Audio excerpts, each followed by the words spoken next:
Hello, everyone. This is Dieta. Happy to be with you this afternoon. And thank you for joining us in this short weekly webinar. You are officially part of the Inclusive Managers Leadership Series right now, and we are really pleased to be able to offer a webinar a week for the next 3 weeks now, following this one. And then after that, every month. So really excited that you joined us and hope that some of what we cover today will be useful for you. So let me tell you just a little bit about today. First of all, I want to share with you a little bit about Dieta Jones and Associates. This is just a snapshot of some of our team members. It doesn't even represent our entire team, which continues to grow. We have really amazing colleagues who live all over the United States and Canada, represent a huge variety of professional areas of expertise, everything from human resources to instructional design, people who have deep experience as interculturalists and equity, diversity, and inclusion specialists. We have people who are assessment specialists. We have workshop facilitators. So really, really wonderful to be able to have this amazing team. We are minority owned and women owned. I am the founder and owner of the consulting practice. We've been around since 2005. And we have a whole range of different client industries that we work with. So really excited to have you as part of our experience here together and/or learning with us as we continue to invest in becoming the leaders we really want to be. A little bit about me. Oh, I skipped over myself. My snapshot is missing. My name is Dieta Jones, and as I said, I'm the founder and principal of Dieta Jones and Associates. But one of the things that I think is useful for you to know is that I have been practicing in the fields of leadership and management, organizational development and effectiveness, and equity, diversity, and inclusion for more than 25 years. So given my background, I always bring equity, diversity, and inclusion lenses and perspective and voice to any work that I do and that we do with clients related to anything that has to do with organizational change or transformation, management effectiveness, executive leadership. And that's really important. The world is finally understanding how important it is to be thinking about the work that we do as far as being inclusive and thinking about kind of bringing an equity lens to the way that we approach even topics like organizational change and leading change in organizations, and really making sure that our equity, diversity, and inclusion values and our other values are present and are leading and are demonstrative in the work that we do. So my background definitely shows my hand as far as my philosophy, and that is that I think that we need to be creating incredibly kind of inclusive processes and practices, and that we should integrate those processes and practices into the core work that is typically associated with organizational effectiveness and leading change. So that's a little bit about kind of my philosophy and where I'm coming from. So let's talk a bit about leading change. This topic is a huge topic. There's so much that we could potentially cover in this short series. But we want to give you just a snapshot of things to think about, and also let you know that we have additional ways that you can continue to learn and invest in your own kind of toolkit related to leading change. When it comes to thinking about leading change, you want to begin by thinking about what is the purpose of the change. Now, I know change is coming from everywhere all the time, right? And that we always in a time of flux, and that for most of us, we have layers and layers and layers of changes that are happening at the same time.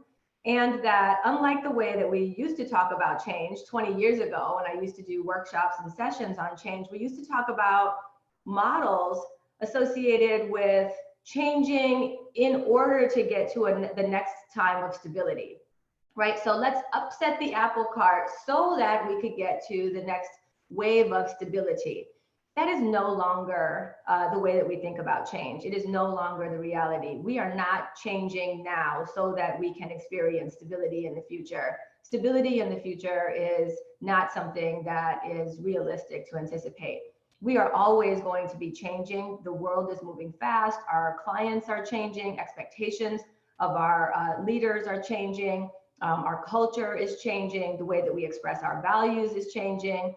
The way that we are getting funded and resourced is changing.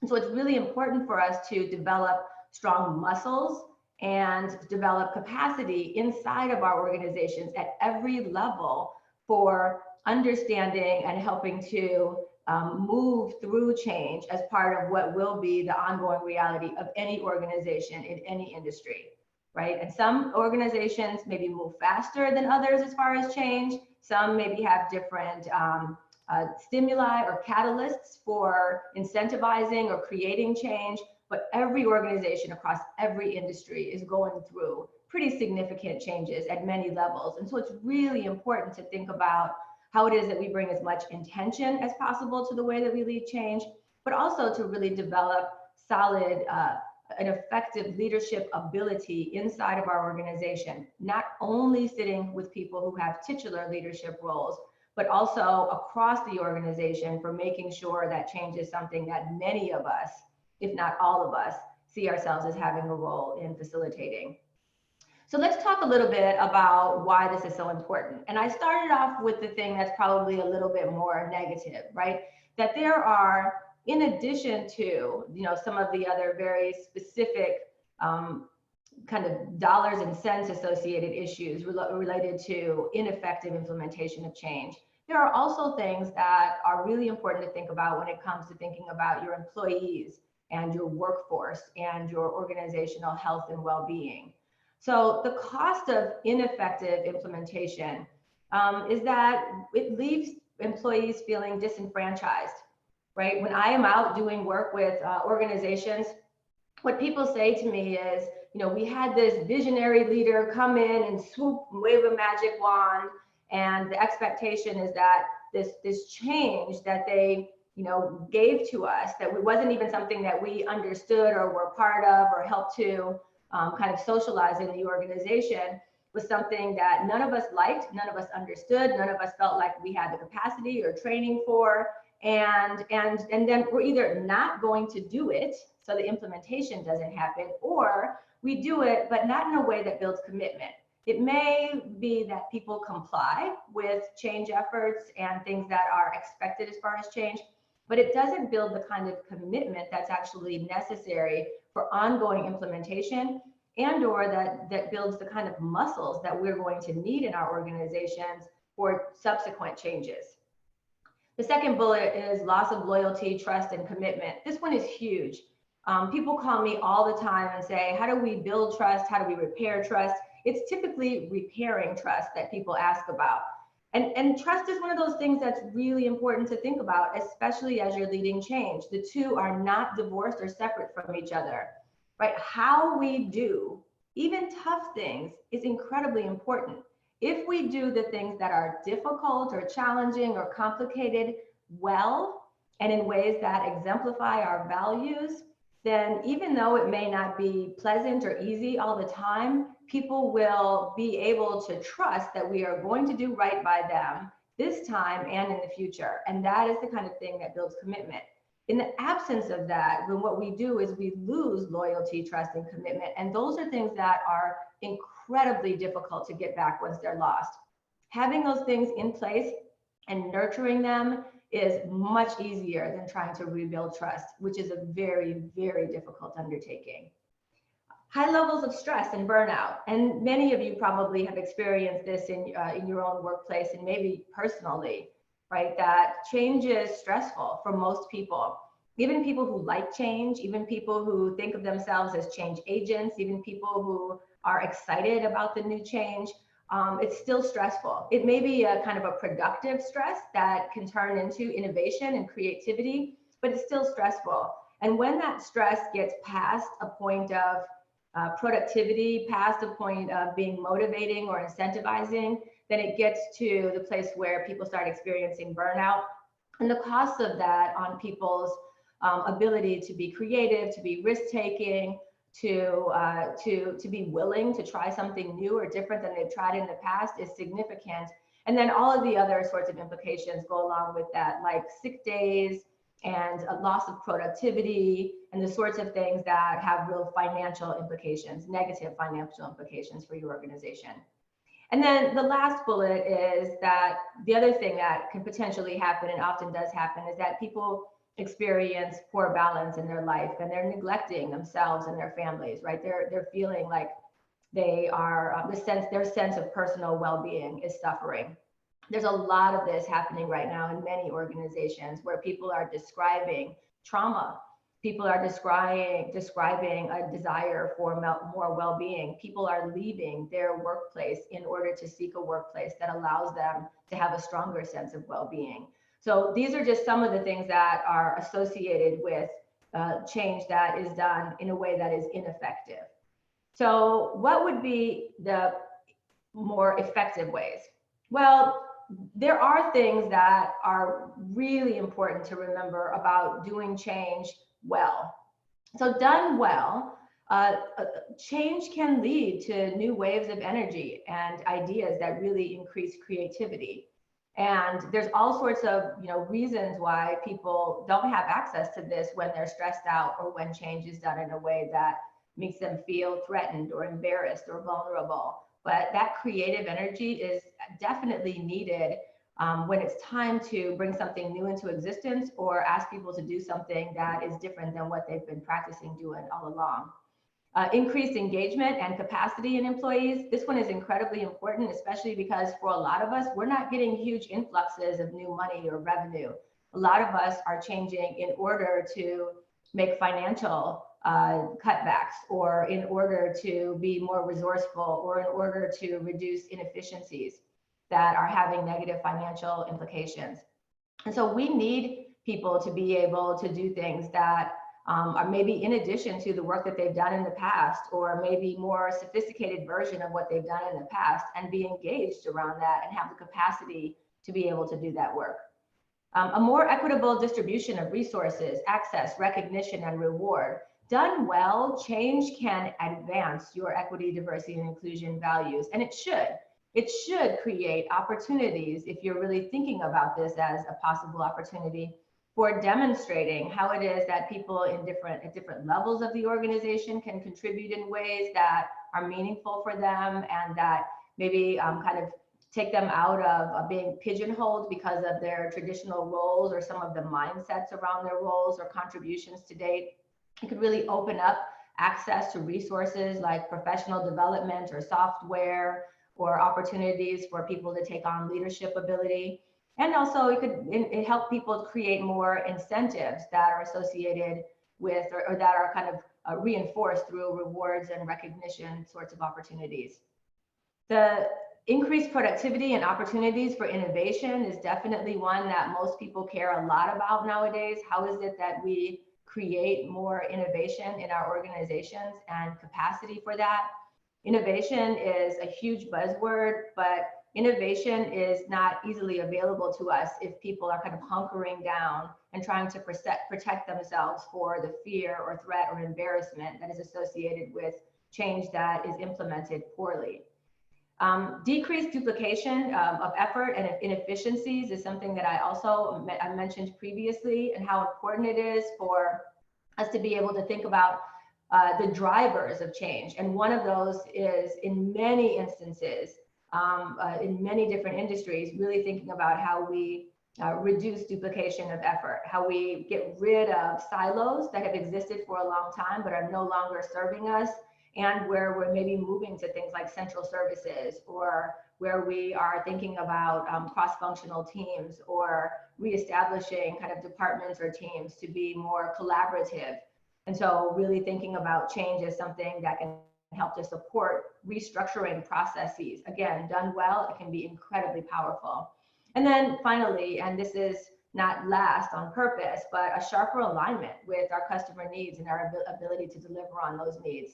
And structurally, we need to be changing, but we also need to be able to develop new products and services that we can bring to our markets quickly, where we can do rapid prototyping and testing, turn things around very quickly, be able to listen to our customers and incorporate the feedback they've given us in a way that allows us to be able to kind of iterate in ways that allow for smaller turnaround cycles.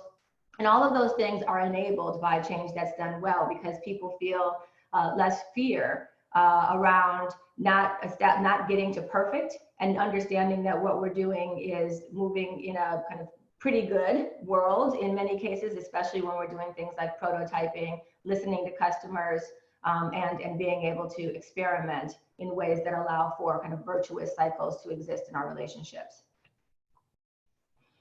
So when thinking about managing change, I want to make sure that you understand that what I'm talking about here is the difference between managing change and leading change. Now, there is a whole body of kind of literature and description around organizational change management, which is the very specific kind of technique and process and structure for moving through a change, for actually bringing change into an organization. And we actually at DeEtta Jones & Associate have a 5-step process that we work with clients on, and that we also introduce and describe in the Inclusive Managers Toolkit and give you access to there. And so more than happy to share that with you. But for this webinar, what I'm talking about is leading change. And leading change is different insofar as it requires a certain skill set and philosophy and framework and tools and structured approach, but it also requires understanding the dynamics of change. And so for you as individuals who are called upon, whether or not you are a titular leader, whether or not you have manager in your title, you often, likely if you're on this webinar, have some responsibility for helping to lead change in your organization. And so for you, it's going to be important for you to remember a few things. One, that events and emotions are essential to understand. A colleague of mine, Catherine Dice, used to say this all the time: change is about events and emotions. A lot of times what we focus most heavily on is the events. We focus on getting that, that perfect calendar together of all the very specific things that need to happen. We think about resources, financial resources, and other sorts of things that need to happen, human resources that need to be in place in order to make sure that certain milestones are met and that we have progress that is demonstrable. Here's the tricky part. Change also requires humans, and humans are emotional.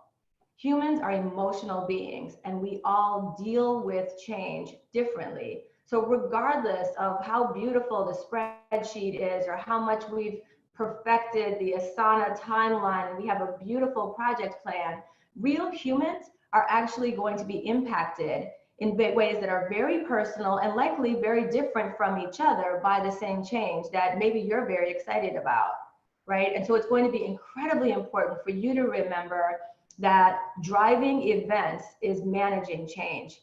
Handling and understanding the nuances of the humans' interactions with whom you will work and you need to influence is the leadership piece. Change is also about processes and culture.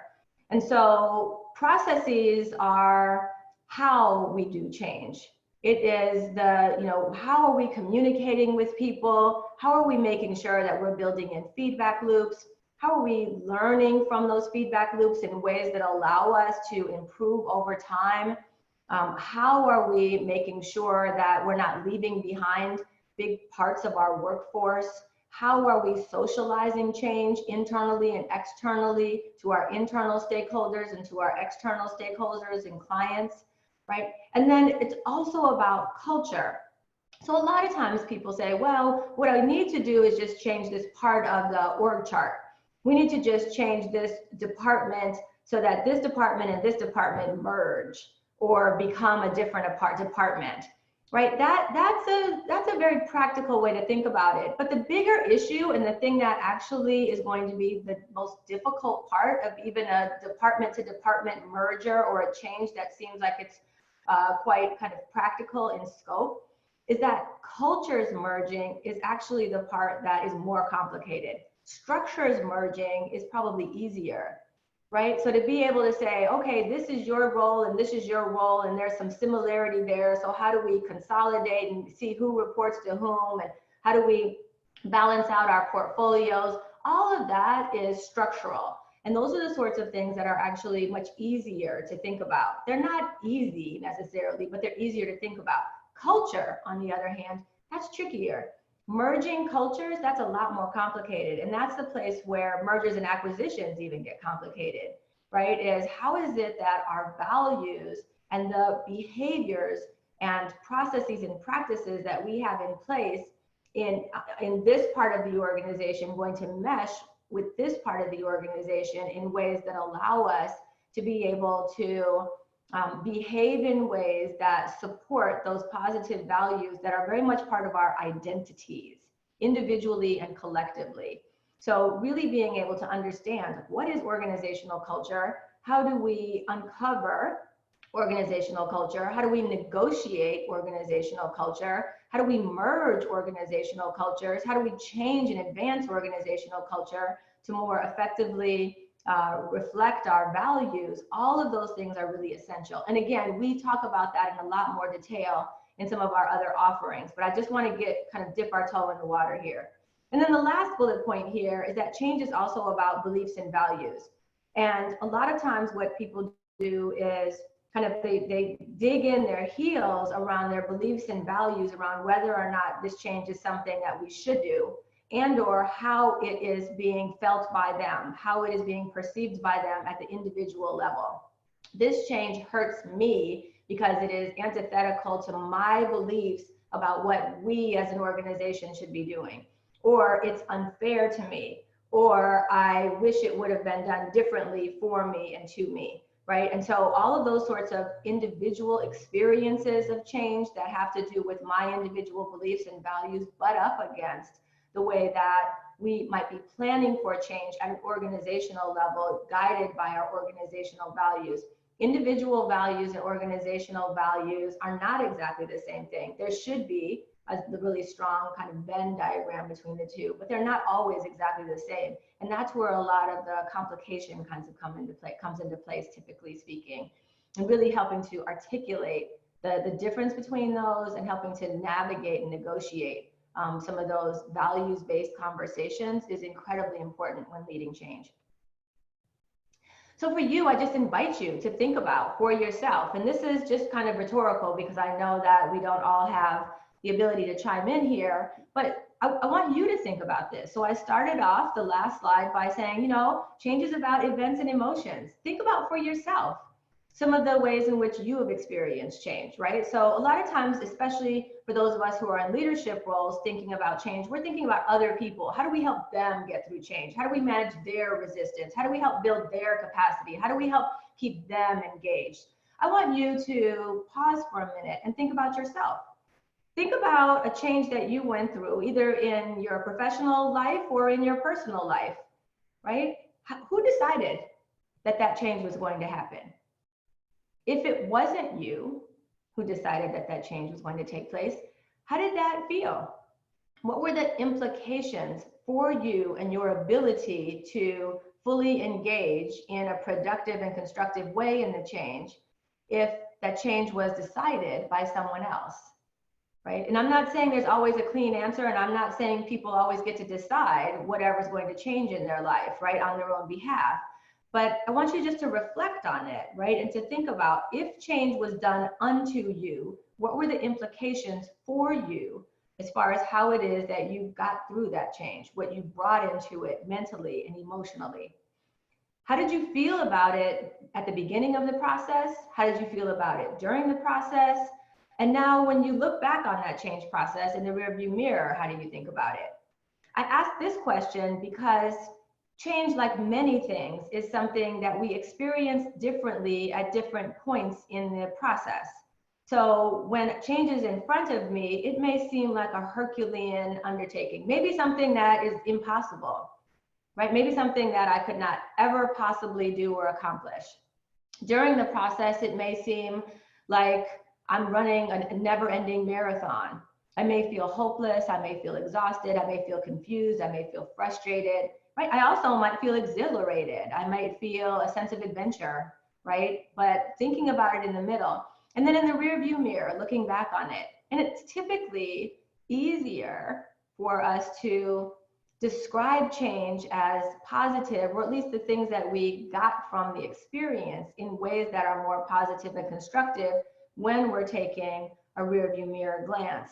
But that's not the vantage point that you're always going to be in, especially with your colleagues, right? What you're going to need to be able to do as people who are leading change is help people think about something that they're about to begin or that they are getting through right now. So a little tip. One wonderful technique for helping people get into a change or move through a change that's already happening is to ask them this same question. The second question on the slide. Think about a change that you've gone through. How did you feel about it at the beginning, in the middle, and now? What did you learn about your own ability? What surprised you about it? What delighted you about it? And how do you feel about yourself now that you've gotten through that, right? And what happens is that people can remember that they had an experience that they thought was too difficult for them. They'll remember that personally. They'll remember not loving it every step of the way, but being able and willing to rise to the occasion. And then they'll be able to, maybe with your help, think about how that lesson learned from that previous experience can help inform how they go into this future change or the current change that they're in, right? And be able to say, yeah, that was really, really hard. You didn't want to do it then. Remember, we were miserable. We had gripe sessions. Remember how difficult that was? But look at us now. We're teaching the trainers. We're out there kind of leading the way. People come to us as the thought leaders. So we obviously have the capacity to learn and grow. So it may not be super easy for us this time around, but we can do it. And we know we can do it because we've done it in the past, right? That kind of conversation that you can have with your colleagues or even with yourself is consistent with kind of motivational theory that is really important. And the motivational theory that I'm recalling right now is called expectancy theory, where it's helping a person believe that they have the capacity to be successful if they exert effort. And that initial belief that it is possible to do something, even though it seems difficult, is incredibly important as a starting point for then getting a person even willing to make effort in a new direction, and then experience some of the joy associated with progress on that new development. Okay, I'll move on. The second to last bullet, what were the factors that helped you get through the process? If you can remember that for yourself, I invite you to do that, even as you think about the current changes that you might be going through and or leading. Think about the factors, and they don't have to be factors that are super specific to the actual change. They can be other sorts of factors like, you know what, I made sure to really have outside outlets outside of work to make sure that I had the ability to have quiet time, that I had the ability to process. I made sure to build in kind of strategically a couple of small mini vacations for myself over the course of that 9-month change process, because I knew I just needed to be able to totally decompress and get a new wave of energy. Or I made sure that I built in regular meetings with my team so that we could check in with each other and make very quick and immediate kind of course corrections on how we could support each other.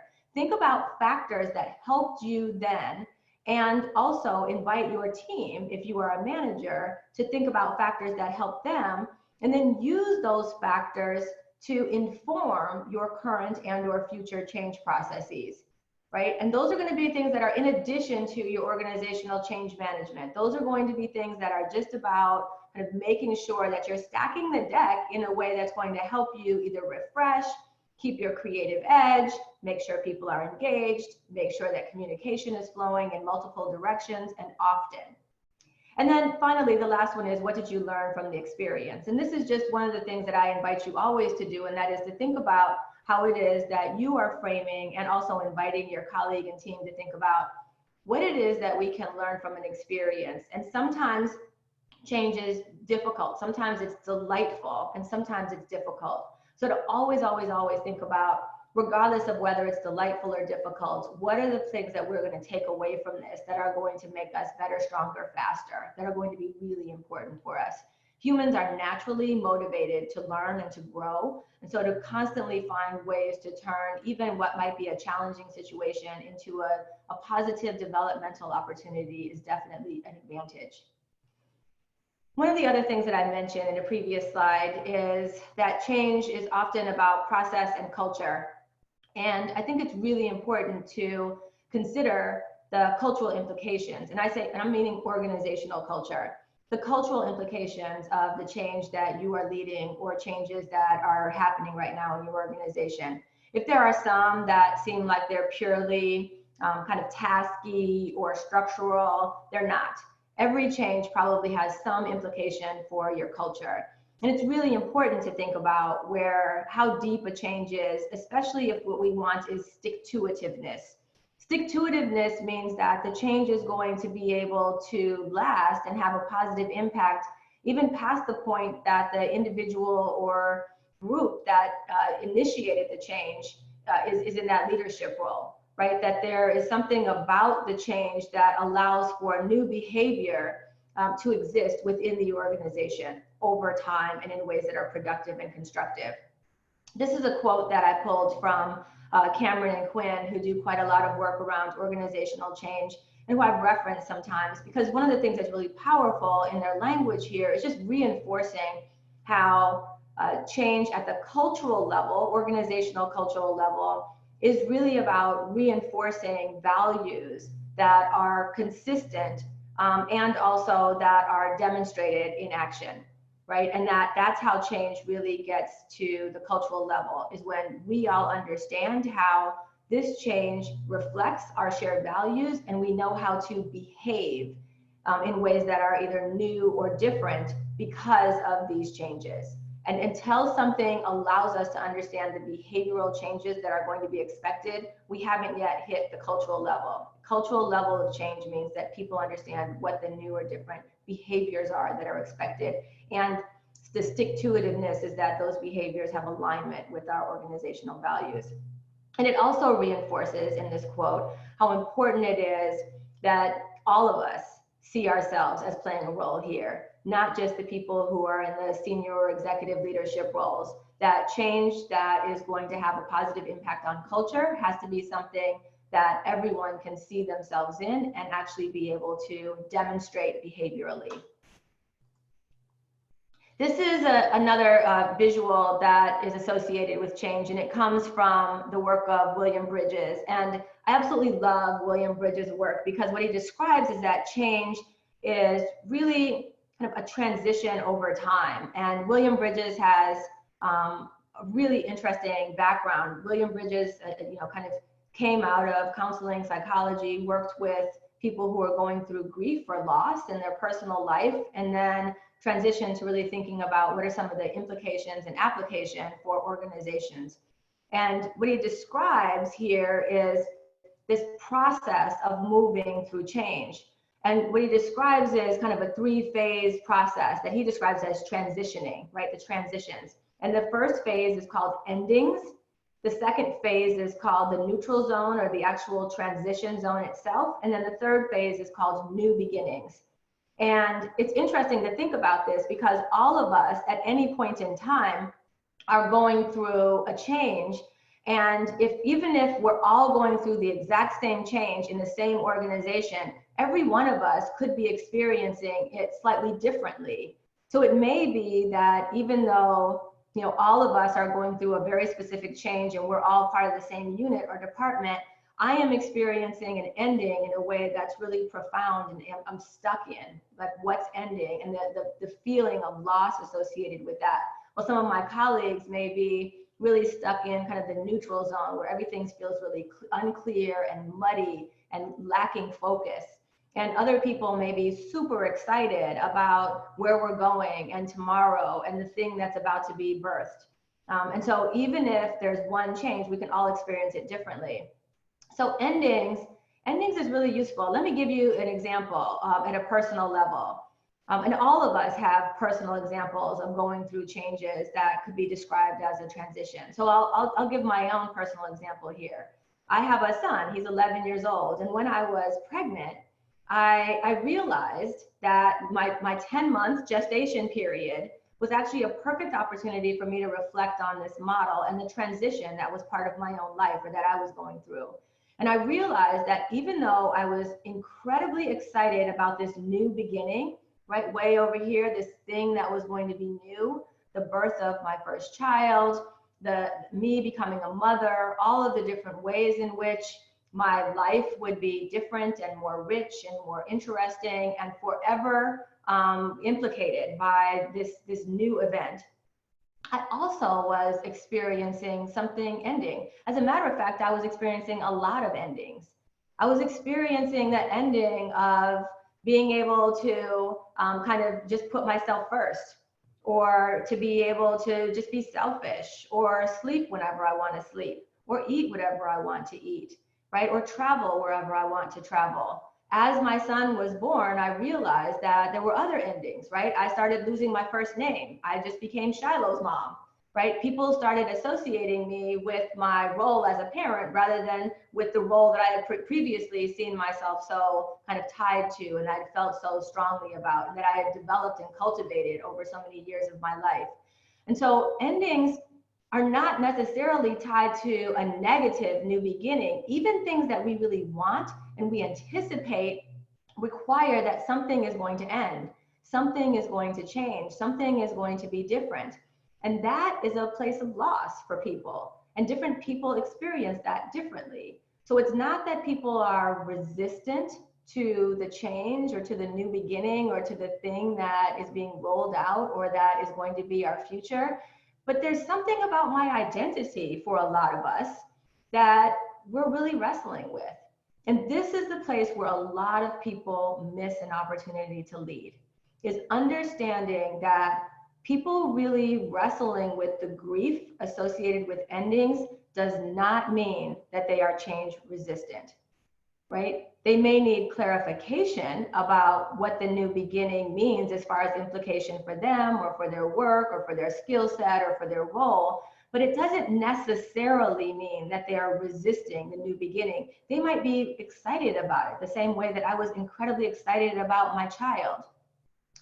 But there is a real loss associated with all of the things that people have been doing that develops and enhances and reinforces their sense of identity or their sense of relationship with the organization or their contribution to the organization that they need to be able to work through.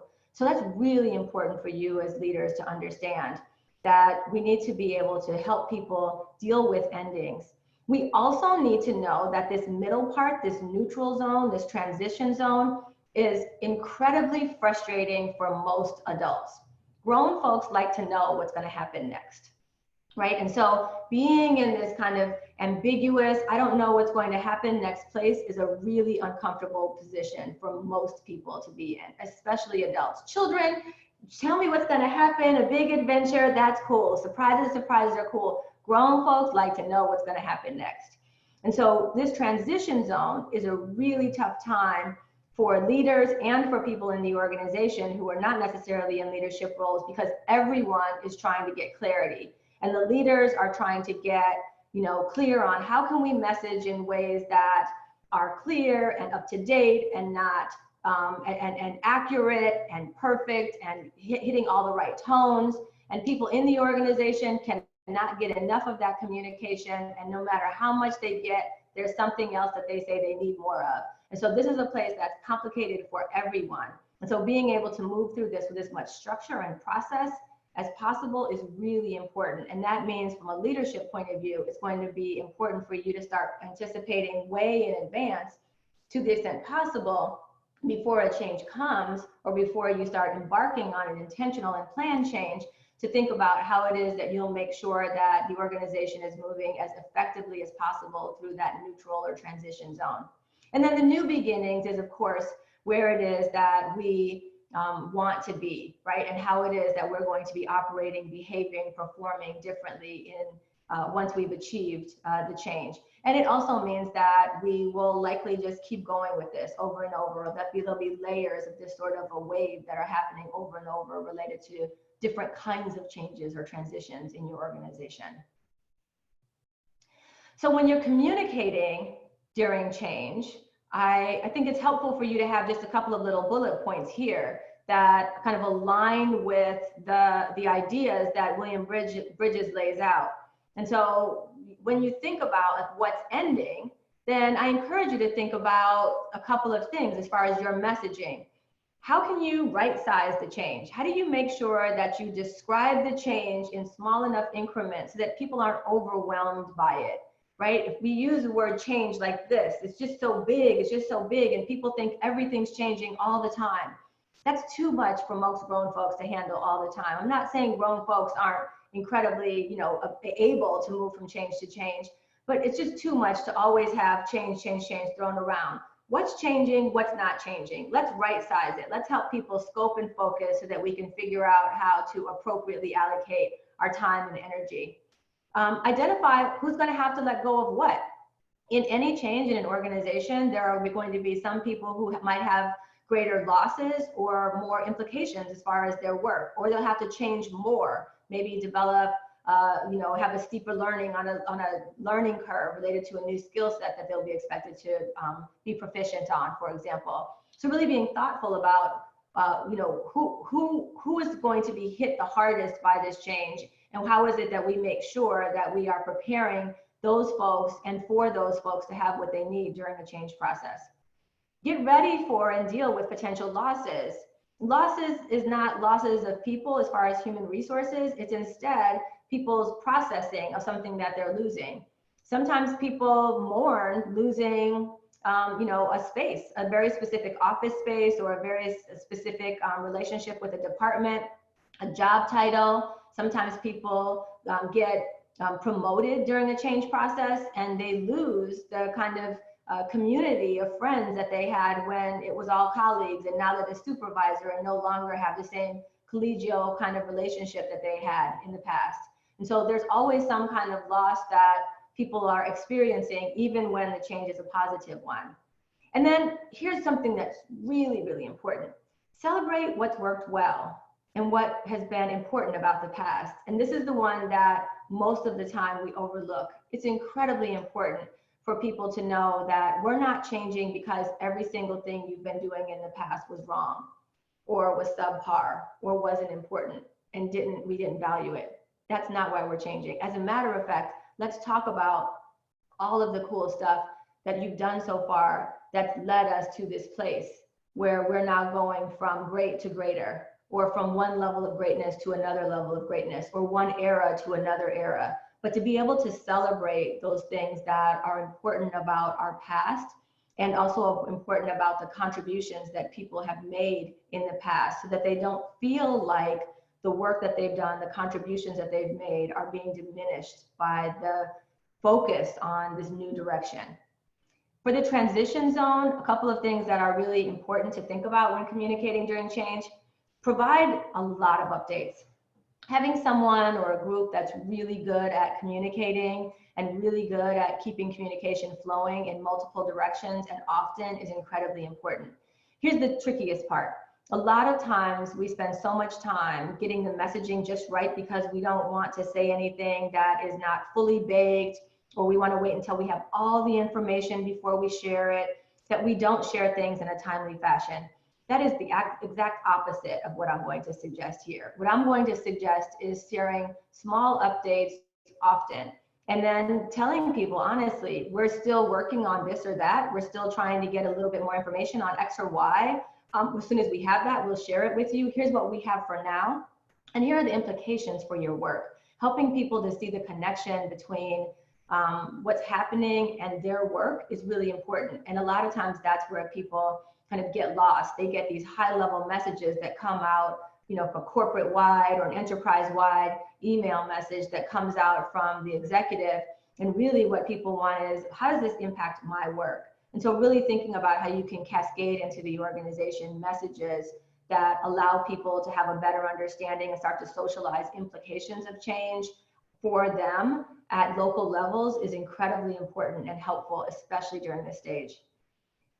Provide realistic feedback. Let people know along the way how their progress is moving in the direction of the desired change.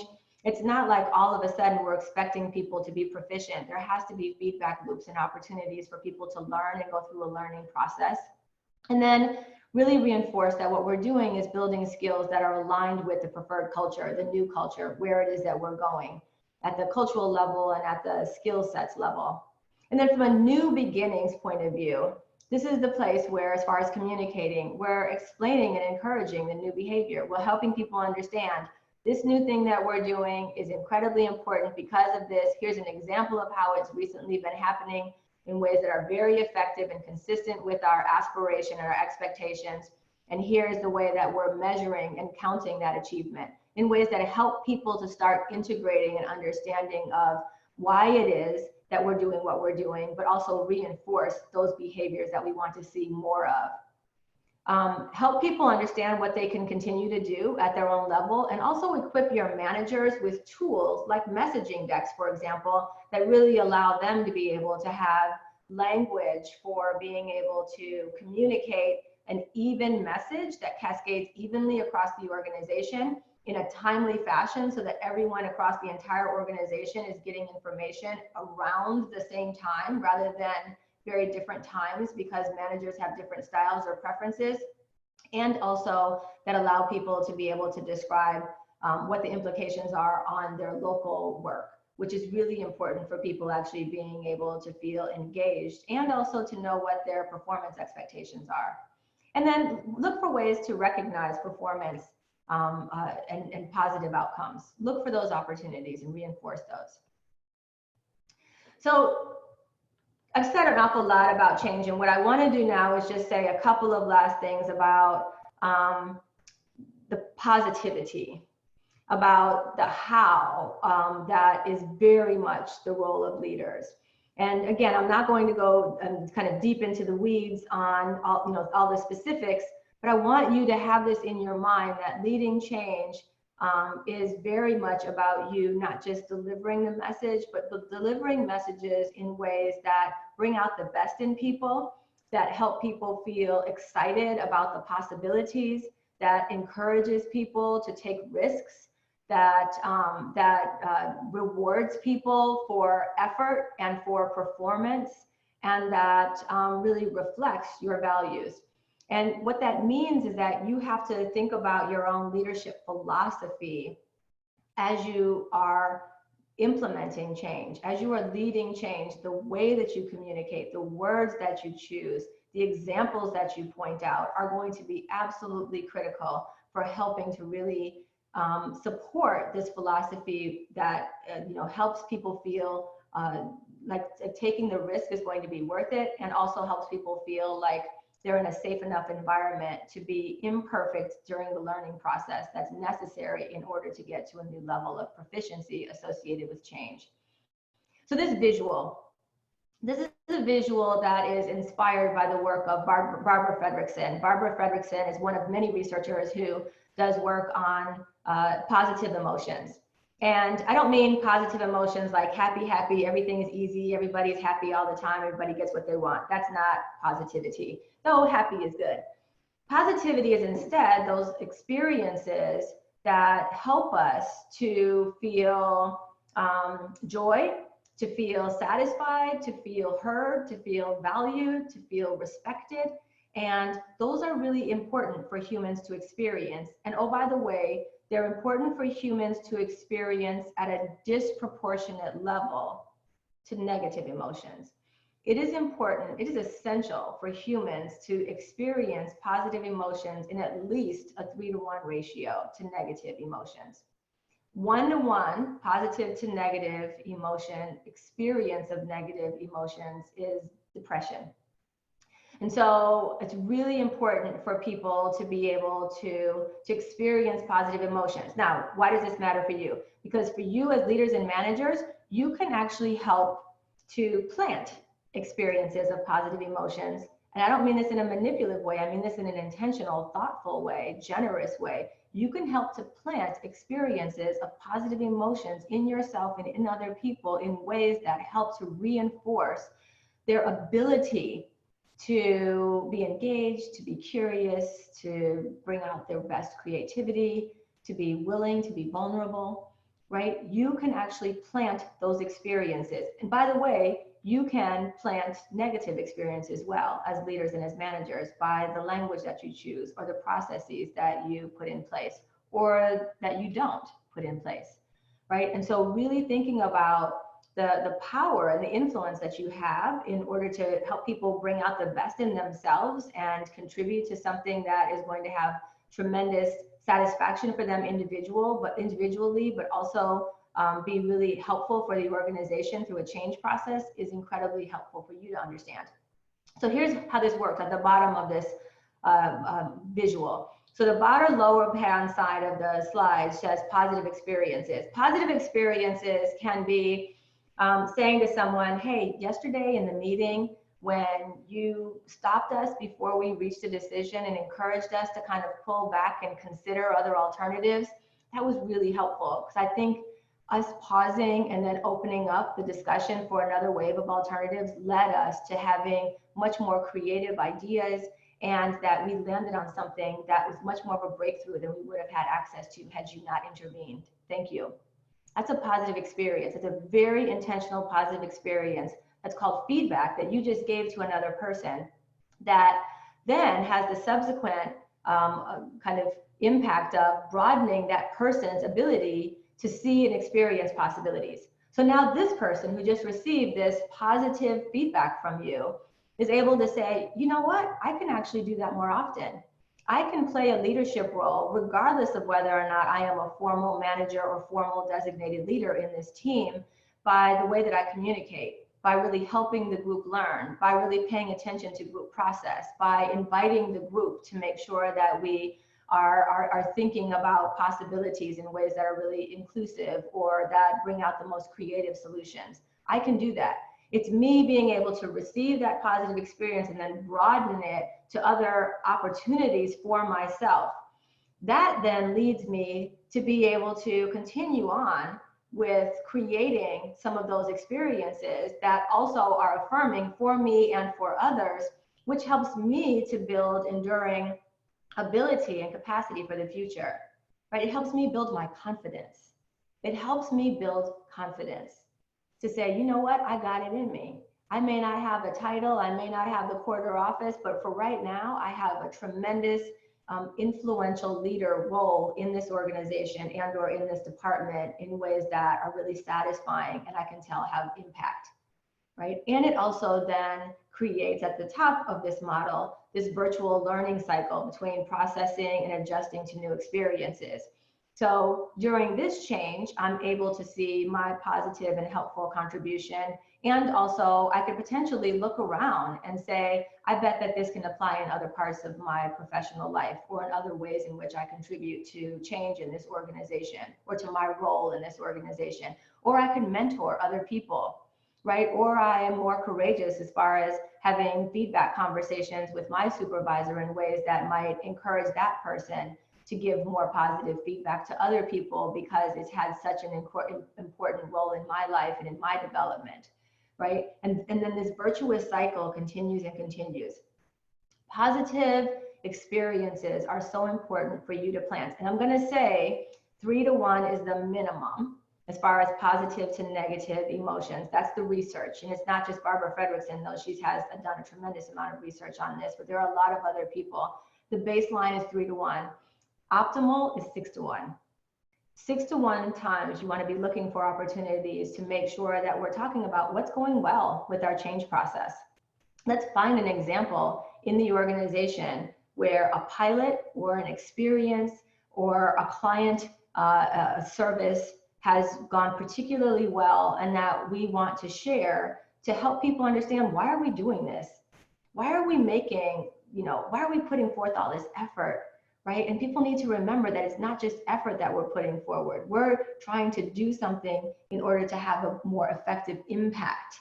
in the world with our clients, on each other, on our systems and processes.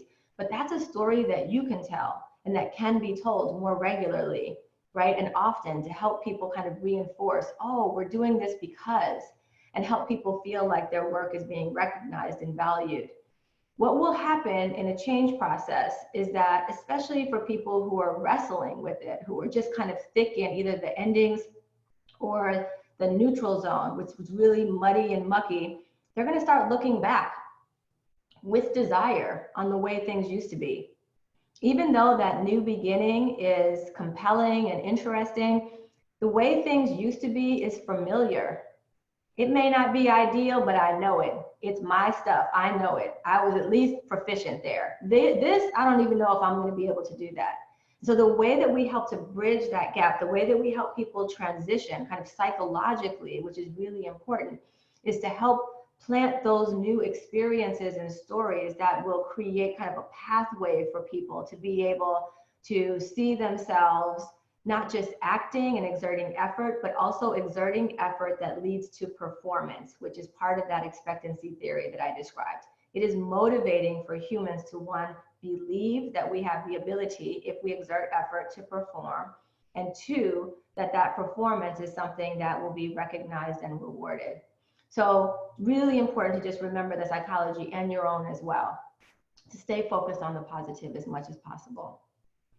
So the last slide I have here has a whole lot of stuff, and I'm not going to go into all of this, but I just want you to know that there are a lot of things that, in addition to some of the high level stuff that we covered today in this webinar, they're really essential for leading change in an organization that's going to have stick-to-itiveness, that's going to be integrated and sustainable over time, or at least the capacity for continuing to change will be integrated and sustained over time. And so what I did here is I just described some of the things that are absolutely essential. And I also want you to know that part of what we do here at DeEtta Jones and Associates is we provide all of these things, right? We help you identify and concretize leadership commitment, and we help create shared language and use structured frameworks by some of the educational resources that we have. We make sure that you have access to things like common approach and communication strategy and multi-level learning through things like our Inclusive Managers Toolkit online program. We actually cover all of these steps and make sure that you have access to the resources that you need and the support that you need in order to go through change in your organization. So we would absolutely love to be a partner with you if you're going through a change process, and also to support you and your managers if you are going through a change process. And what you want is your managers to feel really equipped with a comprehensive toolkit for being able to lead change in your organization. If you're interested in participating in the Inclusive Managers Toolkit, you can enroll at our website, deettajones.com, deettajones.com. And you can see here that our registration is open for spring 2020. The online program begins February 17th, so just next month, and we're incredibly excited about this program. It's a 10-week program where there's new modules, a lot of content, very comprehensive, that is rolled out every week. There are 2 transition weeks, which allow you to reflect and apply and go through coaching and just be able to kind of digest and process and apply along the way. And then for each of the weeks, what we also have are live coaching sessions with our expert faculty, 2 per week. So you have access to us during the entire 10 weeks. And you also have webinars where we can have discussion about what's happening in the course and in your life and as you apply these concepts in real time. And all of those webinars are with me. So would absolutely love for you to be part of our spring 2020 cohort. So go ahead and register now. We are absolutely registering right now, and we'd love to be able to continue working with you. And then the next free webinars, for those of you who want to continue on with us in the Inclusive Managers Learning Series, which is the webinar series, we want you to know that we have these upcoming webinars. Typically, the Inclusive Managers Learning Series is a monthly webinar series, but for right now, and especially as we prepare to kick off the spring offering of the Inclusive Managers Toolkit, we wanted to make sure that you had opportunity to get a sense of us and our philosophy and our voice and our content. And so we're offering these every week. So next week, we are going on to talk about from programmatic to sustainable equity, diversity, and inclusion strategy. It's a huge topic that people ask about all the time. How do we create equity, diversity, and inclusion strategy? And so we'll give you some high-level concepts there in the free webinar. February 6th, we'll have traps to avoid as you implement your equity, diversity, and inclusion strategy. And then February 10th is related to building blocks essential for engagement and retention. And this one is going to be really useful for those of you thinking about recruitment and onboarding and retention and engagement. So please join us for any or all of these and share the links with your colleagues. We'd love to have as many folks as you'd like in the Inclusive Managers Learning Series. The more the merrier for us. We'd love to be partners with you. So again, we hope that you register for the Inclusive Managers Toolkit. It launches February 17th, so register now. We are ready. And I hope that this webinar was helpful for you. This webinar will be available on our YouTube channel in just a couple of days, as are all of our past webinars. So check us out and stay tuned. And we look forward to continuing to work with you on your leadership journey. Thank you for joining.